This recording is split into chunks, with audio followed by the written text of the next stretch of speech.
Hi everyone, welcome back to another episode of African AI Kitchen. I'm Chef Amara.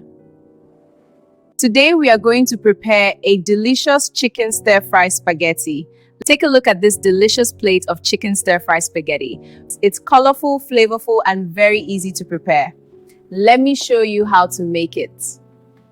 For this recipe, you will need spaghetti, chicken breast, bell peppers, carrots, onions, garlic, cooking oil, and your favorite seasoning.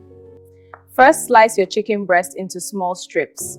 This helps the chicken cook quickly and mix well with the spaghetti. Next, chop your vegetables. Slice the carrots, onions, and colorful bell peppers.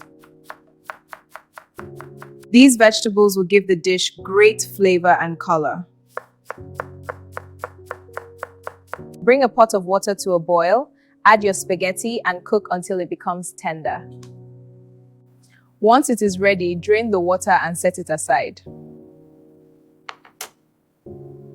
Heat some oil in a frying pan, add the sliced chicken and stir fry until it becomes golden and fully cooked. Now add the vegetables, stir fry everything together for a few minutes.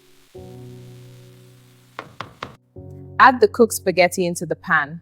Gently mix everything together so the spaghetti absorbs the delicious flavors. And there you have it, a delicious plate of chicken stir-fry spaghetti. Thank you for watching African AI Kitchen. Tell us in the comments, what dish should we cook next? Don't forget to like and subscribe.